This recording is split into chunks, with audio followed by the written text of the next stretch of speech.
viewers, welcome to the video lecture series for job role of Solanaceous crop cultivator class 10th.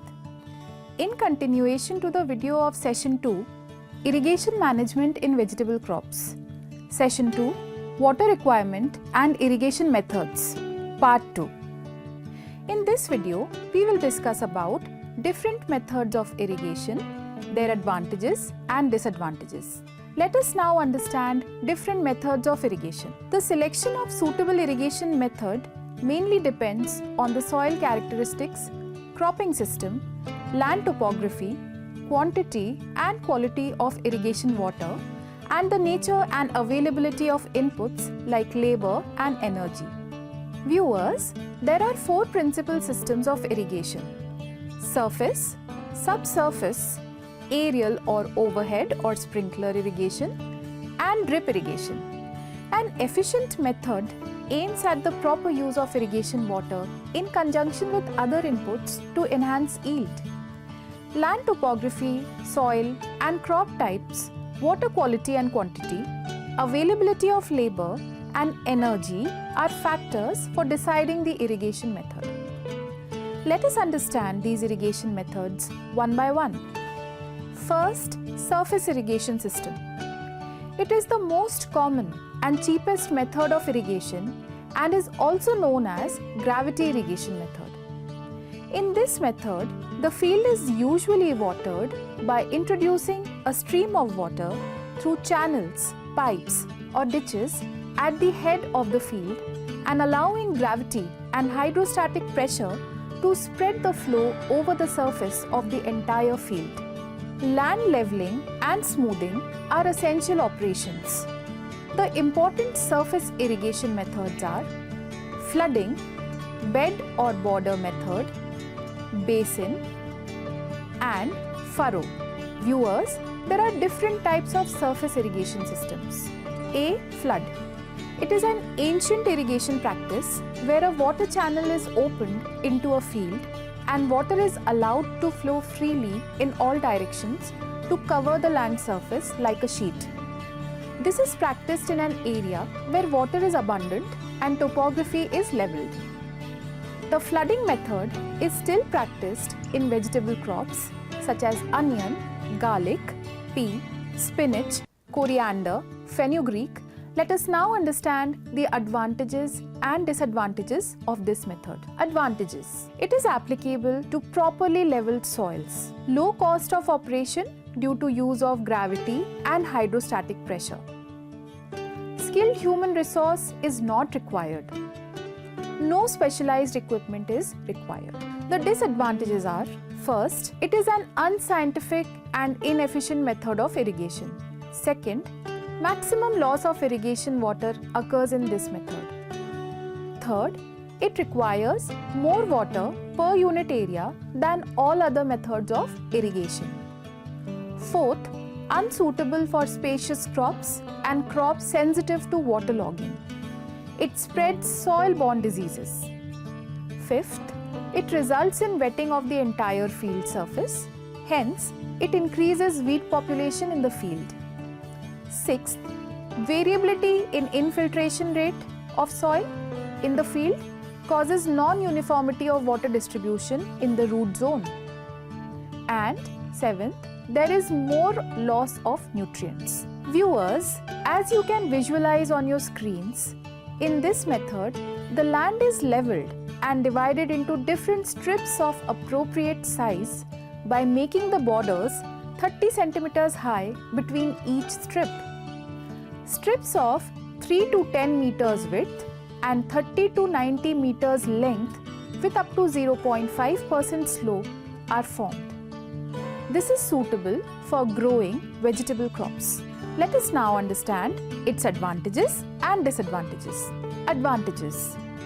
First, it is easy to prepare, operate and maintain borders and strips. Second, it is suitable to irrigate crops on steep slopes by making small strips. The disadvantages are: first, it requires a flat and smooth topography. Second, more water flow is required to irrigate border strips. Third, not suitable for sandy soil. Fourth, to avoid waterlogging, a proper drainage system is required. C. Check basin irrigation method. In this method, the field is divided into square or rectangular checks or plots surrounded by ridges for irrigation. As you can visualize on your screens, the plots are generally leveled or have a mild slope. It is used successfully for both field and row crops. A modification in the basin method is the ring and basin method, in which a circular basin of about 45 to 60 centimeters width is made around the plant for irrigation of the crop. In this method, water is impounded to irrigate a single tree or vine vegetables. Let us now take a look at the advantages and disadvantages of this method. Advantages. First, it can be used to irrigate irregular shaped fields. Second, water application and distribution efficiencies are generally high. Let us now take a look at the disadvantages. First, it requires proper land leveling. Second, it is comparatively more labor intensive. Third, the borders interfere with the use of farm machines. Fourth, it is not suitable for crops sensitive to waterlogging. D. Furrow irrigation method. In this method, water is moved to the field in furrow between two ridges. These furrows are lined among rows of crop according to the slope of the land, as you can visualize on your screens. Furrows are channels with continuous and nearly uniform slope in the direction of irrigation. Furrows 3 to 6 meters in length are spread in such a way that water reaches every nook and corner of the field.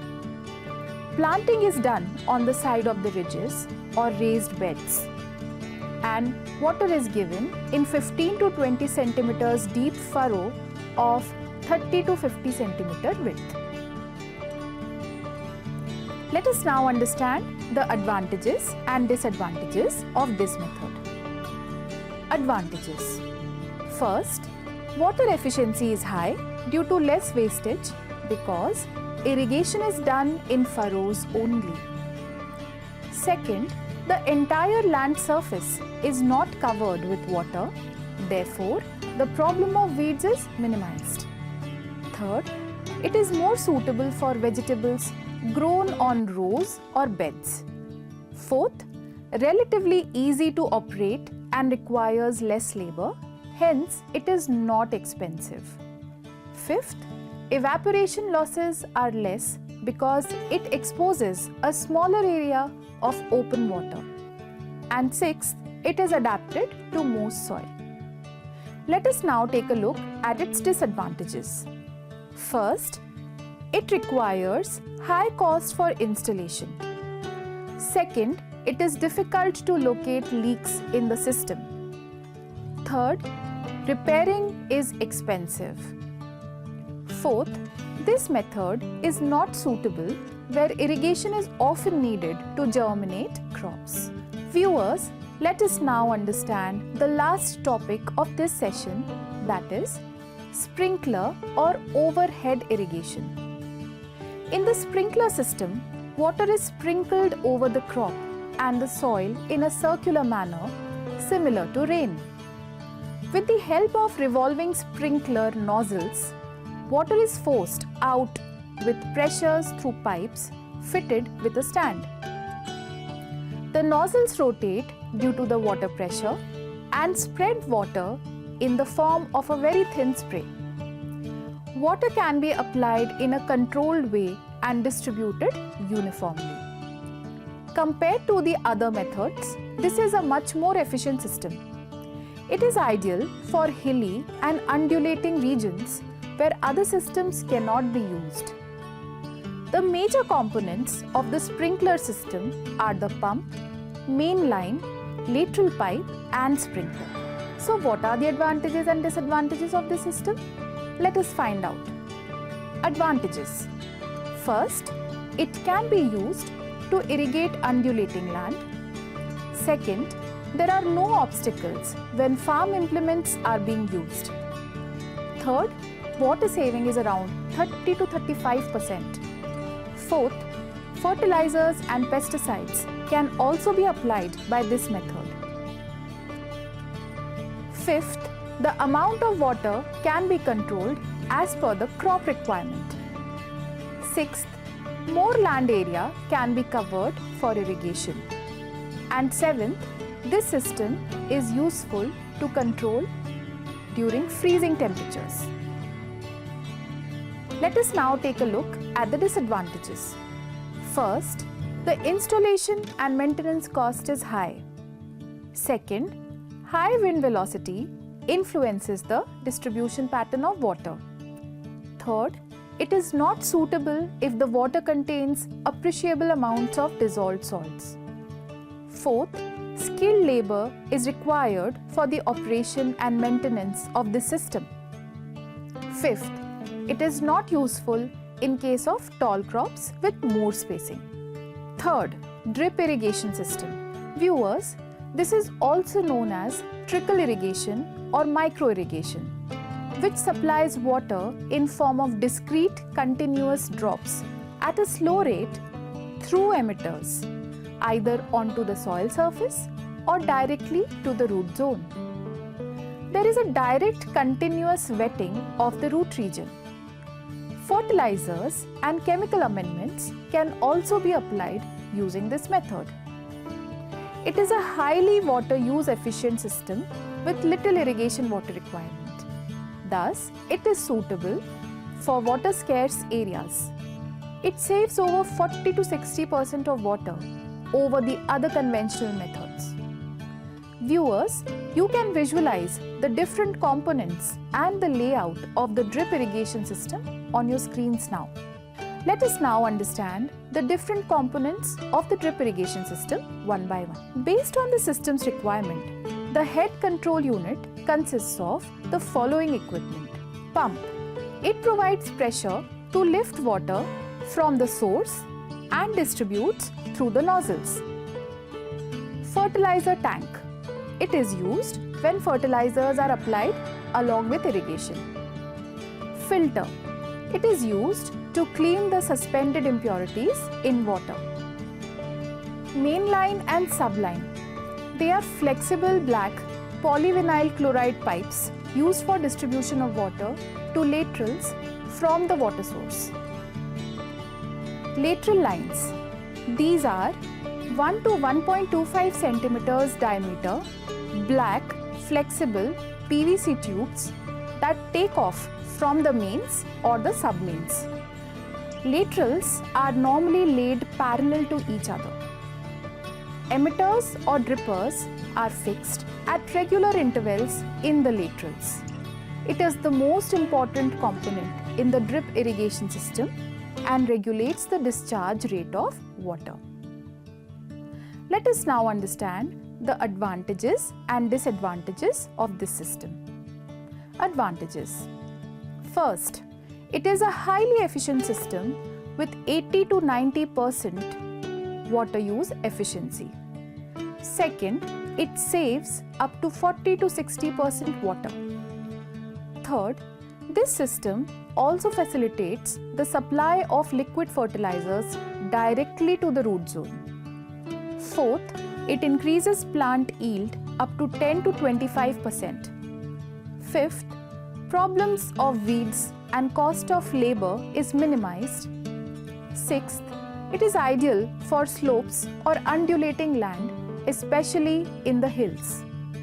Let us now look at the disadvantages. First, the installation cost is very high. Second, it needs regular care and maintenance. Third, technical skill is essential to maintain and operate it. Fourth, it is not suitable for areas where water or subsoil contains appreciable amount of salt. Summary. With this, we have come to the end of this session. So let us summarize the contents once again. In this video, we have learnt about different modes of irrigation and different methods of irrigation with their advantages and disadvantages. Thank you.